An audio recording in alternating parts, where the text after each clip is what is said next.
வணக்கம். ராணிப்பேட்டை மாவட்டம் ஆற்காடு நகரம் விடுதலை சிறுத்தைகள் கட்சியின் நகர செயலாளர் ராஜன். என்னோட பேர் ராஜன். தமிழர் திருநாளாம் திருநாள் தைப்பொங்கல் திருநாள் முதல் நாள் முன்னிட்டு போகி பண்டிகையை நம்ம ஆண்டுதோறும் வழக்கமாக நம்ம கொண்டாடி வர்றது வழக்கம். இந்த பண்டிகை என்னென்னா பழையன கழிதலும் புதியன புகுதலும் இதுதான் இதோட சிறப்பம்சமே. இதில் என்னன்னா நம்ம வீட்டில் இருக்கிற தேவையற்ற பொருட்கள், அதான் பயன்படாத பொருட்களை நம்ம வீதியில் போட்டு நெருப்பில் தீயிட்டு எரிக்கிறது வழக்கம். அது மட்டும் இல்லாமல் புதியன புகுதல் அப்படின்னா நம்ம வீட்டை சுத்தம் பண்ணி அதுக்கு சுண்ணாம்பெலாம் அடித்து தைத்திருநாளை நம்ம வரவேற்கிறது தான் அதோட சிறப்பம்சமாகவே இருக்குது.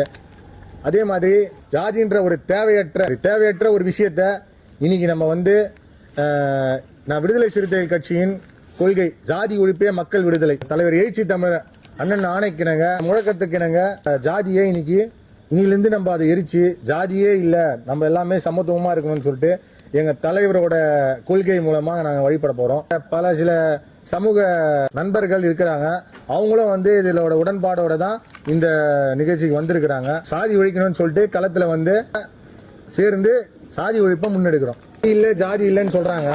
நான் நேற்று முன்தினம் கூட நம்ம கலவர ரோட்டில் ஆற்காடு நகரத்தில் இந்த கலவர ரோட்டில் டீ கடைக்கார் வருவார் நம்ம கடைக்கு அடிக்கடி. அவர்கிட்ட கேட்குறேன், அவர் ஒரு மாற்று சமூகத்தினர். அவர்கிட்ட கேட்குறேன், அண்ணா என்னண்ணா எப்படி இருக்கிறீங்க, உங்கள் பையனுக்கு கல்யாணம் ஆகிடுச்சா, கல்யாணம் பண்ணிட்டீங்களா? இல்லைப்பா இன்னும் பண்ணல. அப்படிங்களாண்ணா, சரிண்ணா. எங்கப்பா லவ் பண்ணி தொலைச்சிருந்தாலும் கல்யாணம் பண்ணியிருக்கலாம். அப்படியாண்ணா, அப்போ லவ்வுக்கெல்லாம் அக்செப்ட் பண்ணிப்பீங்களா அப்படின்னு கேட்குறேன். அதான்ப்பா எங்காலாம் தான் ஒத்து போயிருப்பேன். ஏன்னா வேறு ஏதாவது மாற்று சமூகம்னா ஒத்து போயிருப்பேன், கொஞ்சம் தனியாக வச்சுருப்பேன்.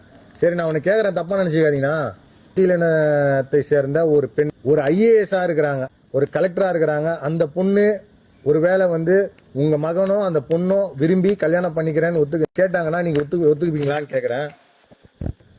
அது எப்படிப்பா ஒத்துக்க முடியும்? என் சமூகத்தில் ஒத்துக்க மாட்டாங்களே, என் சொந்தக்காரங்களாம் ஒத்துக்க மாட்டாங்களே, அவங்க வேற மாதிரி அசிங்கமாக பேசுவாங்களே அப்படின்ற மாதிரி சொல்கிறாரு. சரி அப்படியே நான் ஒரு வேளை ஒத்து போனாலும் நான் அவங்களை எங்கன்னா தனியாக வச்சு வேணா பார்த்துப்பேன் அப்படின்னு சொல்கிறாரு. இதெல்லாம் நம்மளுக்கு கேட்கும் போதே கஷ்டமாகுது. ஆனால் எல்லாரும் என்ன சொல்கிறாங்க, ஜாதியே இல்லை, நம்ம எல்லாம் ஜாதி எங்கே பார்க்குறாங்க, ஜாதி இல்லைன்னு தான் சொல்கிறாங்க. என்கிட்டயே ஒருத்தர் என்கிட்ட அவசர தேவைக்காக ஏதோ மருத்துவமனை அவசர தேவைக்கு மருத்துவமனை செலவிற்காக என்கிட்ட ஒரு கொஞ்சம் ஏதோ பணம் வாங்குறாரு. அந்த பணத்தை நான் திருப்பி கேட்குறேன். அந்த பணத்தை நான் திருப்பி கேட்கும் போது சொல்கிறாரு, ஏன்பா எங்கள் சமூகத்துலலாம் உன்னாண்ட நிற்கக்கூடாதுப்பா, நாங்கள் வரக்கூடாது, ஒரு பொது இடத்துக்கு வா, அங்கே பேசிக்கலாம், உன் அலுவலகத்துக்கு வரக்கூடாதுன்னு சொல்கிறாரு. இதெல்லாம் கேட்கும் போது ரொம்ப வருத்தமாக இருக்குது.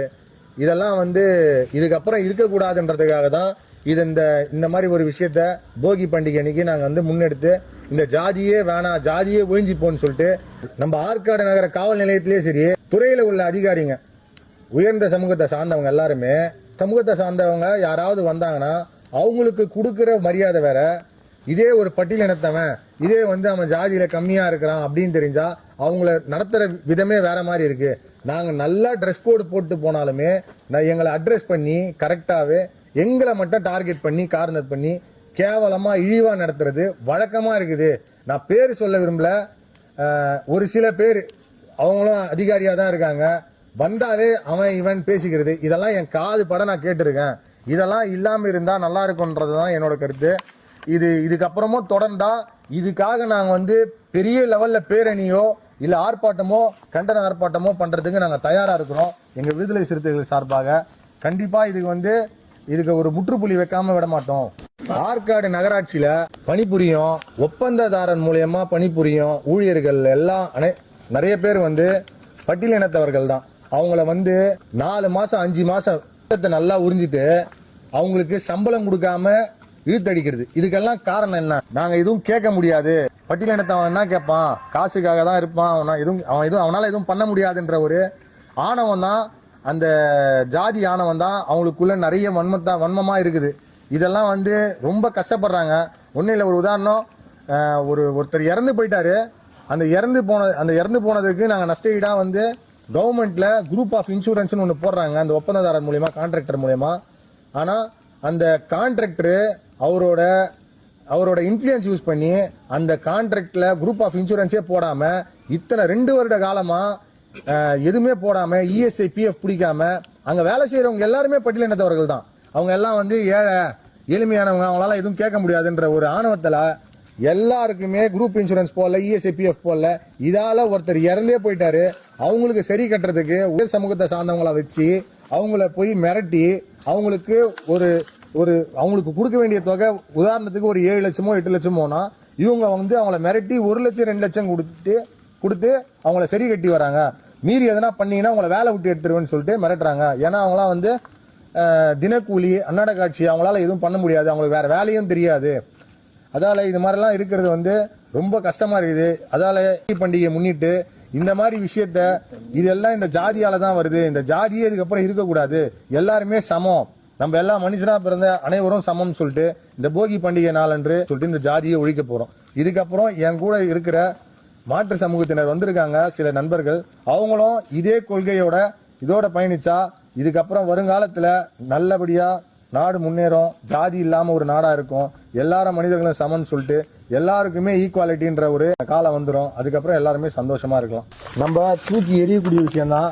அதால அதை மனதில் வைத்துக்கொண்டு ஜாதியை இதுக்கப்புறம் நம்ம தூக்கி எறிஞ்சிட்டு மனிதனாக வாழ வேண்டும் என்றுதான் எங்களோட கருத்தா இருக்குது. வணக்கம். இந்தியாவில் இருக்கக்கூடிய அத்தனை சாதிமானையும் பார்த்து ஒரு கேள்வி கேட்கிறேன். சாதிக்கு உருவம் உண்டா? சாதியை அடையாளப்படுத்த முடியுமா? சாதியை கண்கூடா இயற்கை வளத்தை பார்க்குற மாதிரி இது ஏரி, இது குளம், இது குட்டை, இது கம்மாயி, இது மலை, இது அருவி, இது மரம், இது செடி கொடி என்று அடையாளப்படுத்தக்கூடிய சாதியா? சாதிக்கு உருவம் கிடையாது. சாதி யாராலையும் அடையாளப்படுத்த முடியாது. காற்றை நம்ம சுவாசிக்கிறோம். காற்றை சுவாசிக்கிற போல சாதி யாராலையும் உணர்ந்து சொல்ல முடியுமா? சொல்ல முடியாது. நல்ல சாதிமானை பார்த்து ஒரு கேள்வி கேட்கிறேன். கடுமையான வயிற்று வலியை துடித்துக் கொண்டிருக்கும் பொழுது மருத்துவர் இந்த மாத்திரையை சாப்பிடு, 10 நிமிடத்தில் வலி நின்றுவிடும் என்று சொன்னால், நான் என்ன சாதி, நீ என்ன சாதி, நீ மாத்திரை கொடுத்து என் வலி சரியாகுமான்ற கேட்கிற கேள்வி துணிச்சல் உங்களுக்கு யாருக்காவது ஒருத்தருக்கு உண்டா? உன் மனைவி பிரசவ வலியிலே துடித்துக் கொண்டிருக்கும் பொழுது மருத்துவர் 2 மணி நேரத்திலே அறுவை சிகிச்சை செய்தால்தான் தாயும் குழந்தையும் காப்பாற்ற முடியும் என்று சொன்னால், என்னுடைய மனைவி வயிற்றை நீ கத்தி வச்சு ஆபரேஷன் பண்ண நீ என்ன சாதி என்று கேட்கிற துணிச்சல் ஒரு சாதி மனுக்கு உண்டா? சாலை ஓரத்தில் உற்றாரோ உறவினாரோ அடிபட்டு ரத்தம் சிந்தி கிடக்கும் பொழுது உடனடியாக நீ 108க்கு அவசர உதவிக்கு போனை போட்டு இந்த மாதிரி இந்த இடத்துல சொல்லி இடத்த தான் நீ சொல்றியே தவிர இறந்தது என் சாதி, அடிப்பட்டது என் சாதி, ஓட்டுநர் என் சாதின்னு கேட்கிற துணிச்சல் உண்டா? ஏன் அந்தந்த சாதியில தான் எல்லா அத்தியாவசிய தேவையும் பூர்த்தி பண்ணா நீ யாராலும் வாழவே முடியாது. இதுதான் யதார்த்தமான ஒரு உண்மை. ஒரு மார்க்கெட்ல காய்கறி விற்கிற தொண்டை தண்ணி வத்த கத்திரிக்காய் கிலோ 30, கிலோ 40, கிலோ 30 தான் சொல்லி கூவி விற்கிற நீ. ஆனா நீ என் சாதிக்காரன் தான் வாங்கிக்கணும், வியாபாரம் ஆகாது. அப்போ நீங்க பொருளாதாரத்துல எல்லா வியாபாரத்திலையும் எல்லாருடைய அத்தியாவசிய தேவைகளையும் நீங்க பூர்த்தி செஞ்சுக்கிட்டு ஒருத்தன் இவன் தாழ்ந்தவன், இவன் உயர்ந்தவன், இவன் இந்த சாதி, உனக்கு நிகராக அவன் பொருளாதாரத்தில் மேலே வரணும்னு நினச்சி கடை வச்சா அவனுக்கு கடை கொடுக்கறது இல்லை, வீட்டு வாடகை கேட்டால் அவனுக்கு வாடகை கொடுக்கறது இல்லை. எந்த சாதின்னு அடையாளப்படுத்துறீங்க? நீங்கள் அவங்கவுங்க அந்தந்த சாதியில் நீங்கள் எல்லா இடத்துலையுமே ஒரு பெரிய ஒரு மருத்துவமனையில் போயிட்டு ரத்தம் டொனேஷன் போகிறீங்க, ரத்தத்தை கேட்குறீங்க, ஏ பாசிட்டிவா, பி பாசிட்டிவா, ஓ நெகட்டிவா, பாசிட்டிவாலாம் ரத்தத்தை டொனேஷன் கேட்குறீங்களா? நல்ல ஆத்தாளுக்கு அப்பனுக்கு பிறந்த சாதிமானை பார்த்து கேட்கிறேன்.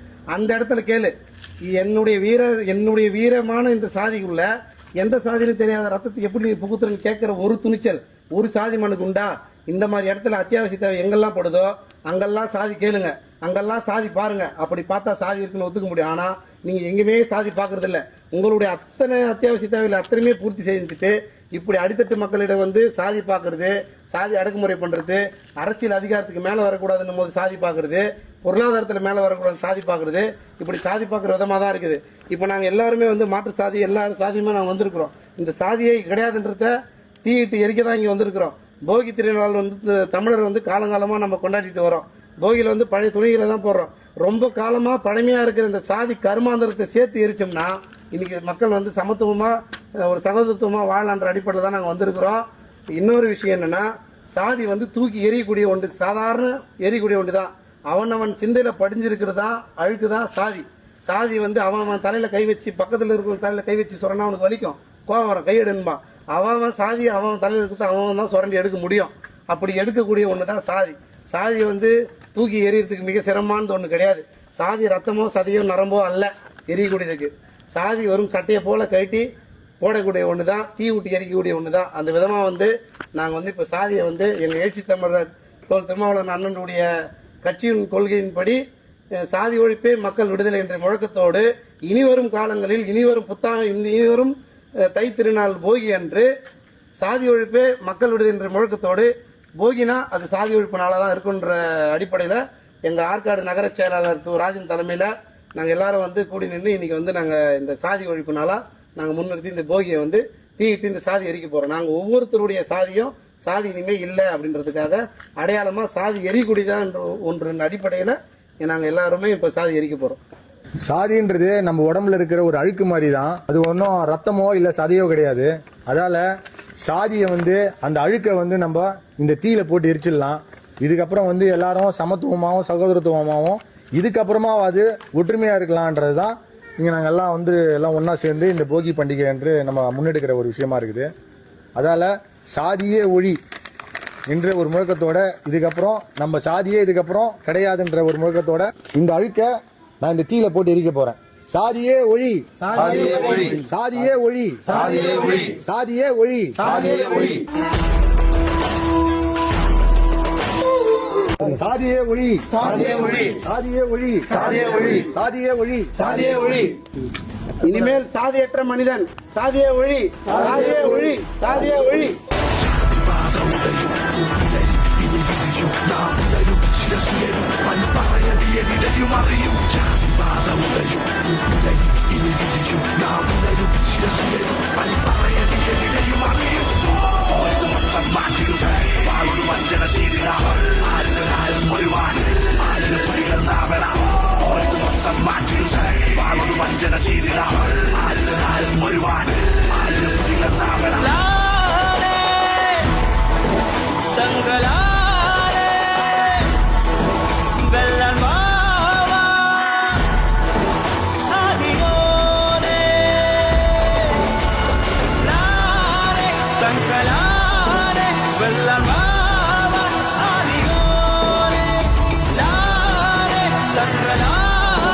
Bellan